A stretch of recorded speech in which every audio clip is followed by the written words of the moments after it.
जोशीमठ मामले पर बड़ी सुनवाई होने वाली है और 16 जनवरी को सुप्रीम कोर्ट में सुनवाई होगी। इससे जुड़ा हुआ बड़ा अपडेट आपको बता दें। Justice D.Y.. चंद्रचूड़ की 3 जजों की बेंच इसकी सुनवाई करने वाली है।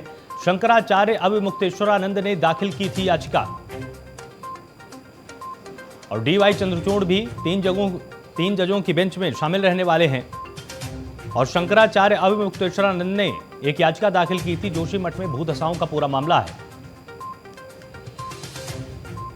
याचिका में मांग की गई कि सुप्रीम कोर्ट केंद्र और एनडीएमए को निर्देश दे कि वो स्थानीय लोगों की मदद के लिए राहत कार्यों में राज्य सरकार को सहयोग करें।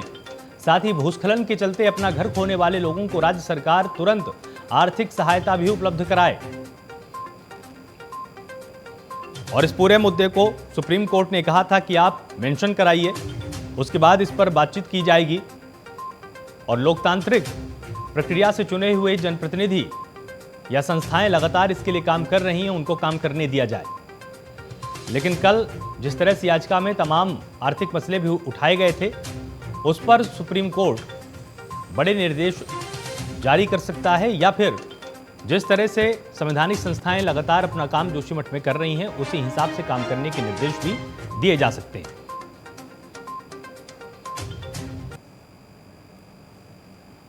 और अधिक जानकारी अपडेट के लिए हमारे साथ संवाददाता पंकज वानखेड़े यहां पर फोन लाइन पर जुड़े हुए हैं। तो पंकज, आपसे जानना चाहेंगे कि जिस तरह से कल अहम सुनवाई होने वाली है, अब तक सुप्रीम कोर्ट का क्या रुख रहा है जोशीमठ को लेकर?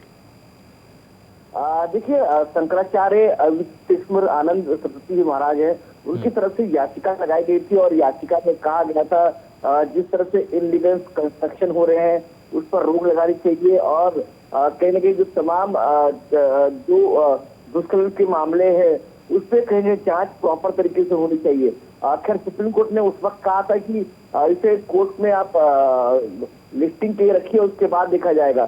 खैर, शुक्रवार को लिस्टिंग रखा गया, तारीख सोमवार तय की 16 जनवरी को सुनवाई होगी और सुप्रीम कोर्ट के मुख्य न्यायाधीश जस्टिस डी.वाई. चंद्रचूड़ की अध्यक्षता में ये सुनवाई होगी। 3 जजों की बेंच होगी, इसे सुनवाई करेगी और याचिका में जो मांग की गई है कि केंद्र और एनडीएमए को निर्देश देते हुए कहा कि सारे लोगों की मदद करने के लिए राहत कार्यों पर राज्य सरकार सहयोग करे। तमाम ऐसे सवालों को जिनको जवाब अब सुप्रीम कोर्ट कल देगा और कल तमाम सवालों के जवाब केंद्र और राज्य से पूछा जाएगा। बिल्कुल, और इसके साथ ही जिस तरह से ये पहले सुप्रीम कोर्ट ने कहा था कि जो संवैधानिक प्रक्रिया के तहत या लोकतांत्रिक प्रक्रिया से चुनकर जो संस्थाएं काम कर रही हैं उनको अपना काम करने दिया जाए और वो उसमें बेहतर काम कर रही हैं, क्या इस संबंध में भी बड़ा निर्देश आ सकता है? बिल्कुल, बेशक। देखिए, सुप्रीम कोर्ट ने पहले ही कहा था कि केंद्र और जो एनडीएमए है वो अपनी तरफ से राज्य सरकार काम कर रही है और साथ ही भूस्खलन के चलते अपना घर खोने वाले लोगों के लिए भी राज्य सरकार को तुरंत कार्रवाई करने की बात भी कही गई थी। लेकिन किस तरह से आगे योजना तय करनी है, क्या कुछ हुआ है और क्या भूस्खलन पे लोगों को जितना मुआवजा मिलना चाहिए वो मुआवजा मिल रहा है नहीं, जो तमाम लोगों को एक पुनर्वास की जो व्यवस्था है वो की है, वो कैसी व्यवस्था की जा रही है, इन तमाम चीजों को लेकर सुप्रीम कोर्ट कल अहम सुनवाई कर सकता है। बहुत बहुत शुक्रिया हमारे साथ यहाँ पर जुड़ने के लिए और विस्तार से जानकारी देने के लिए पंकज।